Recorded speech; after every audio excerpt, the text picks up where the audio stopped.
He's already found love. Why do I need to, you know, find him a new one?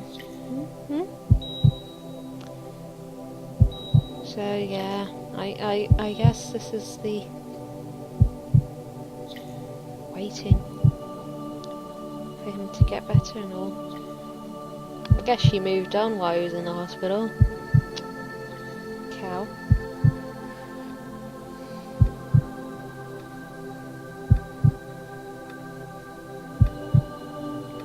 I like the way how they've done this. Very lovely, very detailed. Some people don't take this much time on theirs. I did try another virtual novel, but it just so boring.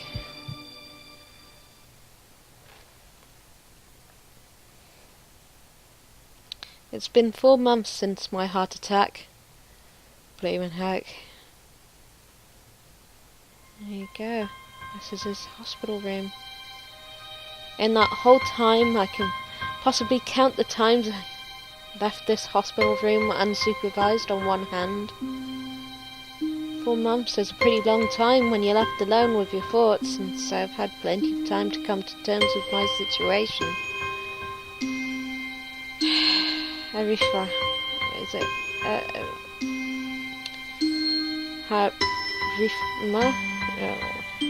probably said it right the first time. A strange word, a foreign alien one that you would not want to be in the same room with. A rare condition that causes the heart to act erratically and occasionally beat way too fast. It can be fatal. Apparently I've had it for a long time. They said it was a miracle that I was able to go on so long without anything happening. Is that really a miracle? I guess it was supposed to make me feel better, more appreciative of life. It really didn't do anything to cheer me up. My parents, I think, were hit harder by the news than I was. They practically had 2 hemorrhages apiece. I had already had a full day by then to digest everything. To them it was all fresh. They were even willing to sell a house in order to pay for a cure. Of course, there isn't a cure. Because of the late discovery of this condition, I've had to stay at the hospital to recuperate from the treatments. When I was first admitted, it felt like as if I was missed. For about a week, my room in the ward was full of flowers and balloons and cards. But the visitors soon dwindled and all the get-well gifts began trickling down to nothing shortly after. I realised the only reason I'd gotten so many cards and flowers was because sending me their sympathies had been turned into a class project. Maybe some people were genuinely concerned, but I doubt it. Even in the beginning, I barely had visitors. By the end of the first month, only my parents came by on a regular basis. Wesko was the last to stop visiting. After 6 weeks, I never saw her again. We never had that much to talk about when she visited anyways. We didn't touch the subject that was between us on that snowy day ever again. The hospital? Not really a place I like to live in. The doctors and the nurses feel so impersonal and faithless. I guess it's because they're in a hurry and they've got a million other patients waiting for them. But it makes me feel so uncomfortable. For the first month or so, I asked the head cardiologist every time I saw him for a rough estimate of when I'd be able to leave. never answered anything in a straightforward way, but told me to wait and see if the treatments and the surgeries worked. So I idly observed the scar that those surgeries had left on my chest slowly change its appearance over time, thinking of it of some kind of omen. I still ask the head cardiologist about leaving, but my expectations are low enough now that I'm not disappointed anymore that I don't get a reply. The way he shuffles around the answer, showing there's at least some hope. At some point I stopped watching the TV. Don't know why, I just did. Maybe it was the wrong kind of escapism for my situation. I started reading instead. There's a small library at the hospital, although it's more like a storeroom for books. I began working my way through it, one small stack at a time. After consuming them, I would go back for more.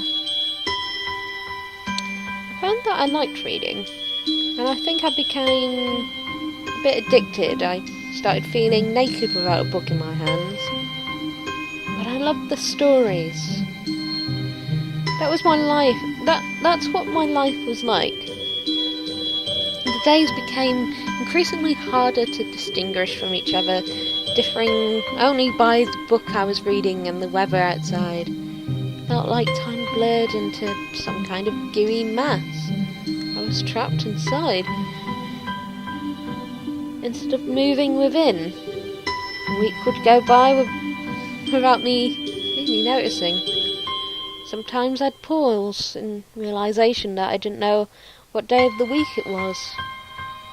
At other times, all the things that surrounded me would painfully crash into my consciousness through the barrier of nonchalance that I had set up for myself. The pages of my book would start to feel sharp and burning hot, and the heaviness in my chest would become so hard to bear that I had to put the book aside and just lay down for a while, looking at the ceiling as if I was going to cry. But that happened only rarely. I couldn't even cry. Today the doctor comes in, gives me a smile. He seemed excited, but not very. It's like he's trying to make an effort to be happy on my behalf. My parents are here. It's been a few days since I last seen them. Both of them are even sort of dressed up. Is this supposed to be some kind of special occasion? It's not a party. There is this ritual the head cardiologist has. He takes his time sorting his papers, then settles them aside, as if to make a point of the pointlessness of what he just did. Then he casually sits down on the edge of the bed next to me. He looks me in the eyes for a moment. "Hello, Ratio. How are you today?" Don't answer him, I just smile a little back at him. "I believe you can go home. Your heart is stronger now, and with some precautions, you should be fine. We have all your medication sorted out. I'll give your father the prescription." The doctor hands a sheet of paper to my dad, whose expression turns wooden as he reads it quickly. So many. I take it from his hand to take a look myself, feeling numb. How am I supposed to react to this?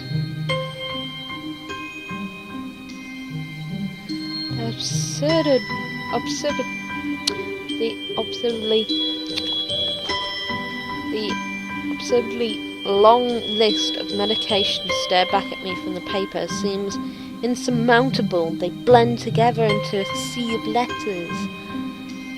They really do, don't they? It looks like what I look at sometimes. Well, this is insane. Side effects, adverse effects, what's this?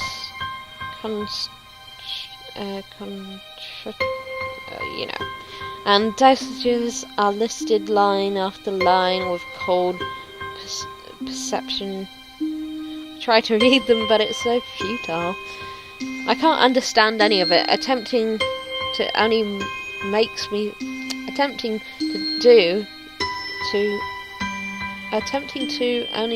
feel sicker. All of this for the rest of my life, every day. I'm afraid that is the best we can do at this point. However, new medications are always being developed. I wouldn't be surprised to see that list fade over the years. Years? What kind of confidence booster is that?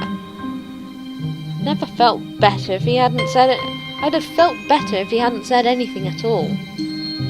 Also, I've spoken to your parents and I believe it would be best if you don't return to your old school. What?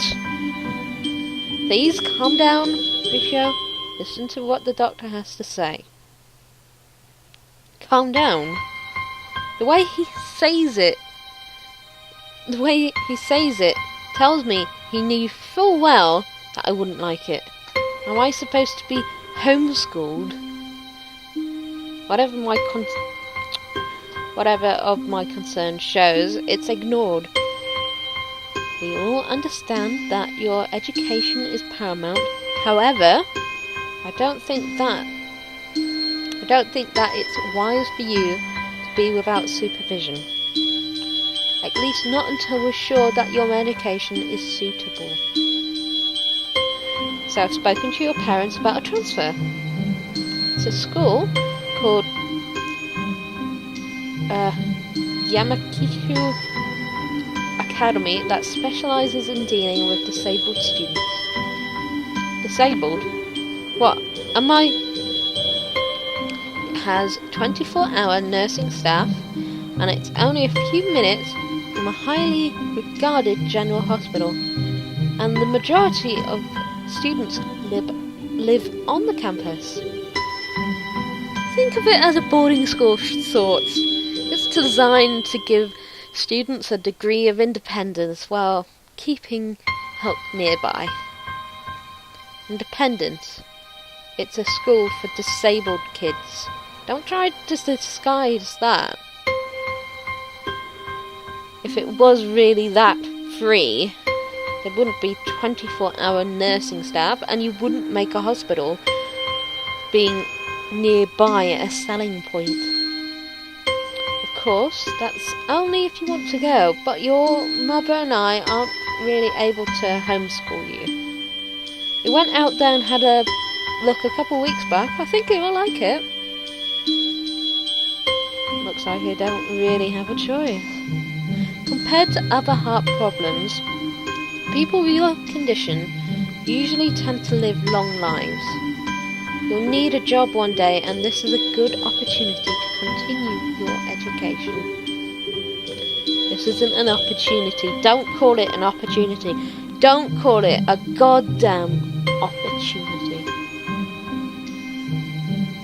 Well, you should be excited at the chance to go back to school. I remember you wanted to return to school, and while it's not the same one, a special school, that's an insult. That's what I want to say. It's a step down. It's not what you think. All the students are pretty active in their own sort of way. It's geared towards students that can still get around and learn, but just need a little help in one way or another. Your father's right, and the graduates of the school have gone on to do amazing things. A person doesn't have to be held back by their disability. One of my colleagues in another hospital is a graduate. I don't care. A person doesn't have to be held back by the disability. That's what a disability is. I really hate that something so important has been decided for me. But what can I do about it? Normal life is out of the question now. It's funny, I've always thought my life was kind of boring, but now I miss it. I want to playtest. I want to blame this lack of reaction on shock or fatigue. I could easily yell out something now, something about how I can go back to school anyways, but no. Don't say anything. The fact is, I know now it's futile. I look around the room, feeling very tired of all this. The hospital, doctors, my condition, everything. I don't see anything that would make me feel any different. There isn't a choice, I know this, but the thought of going to a disabled school, what are those even like? As much as I try to put a positive spin on this, it's very difficult. But let me try. A clean slate isn't a bad thing. That's all I can think to get me through this. At least I still have something. Even if it's a special school, it's something. It's a fresh start. My life isn't over. It would be a mistake to just resign myself to thinking that. But at the very least, I can try to see my new life will look like.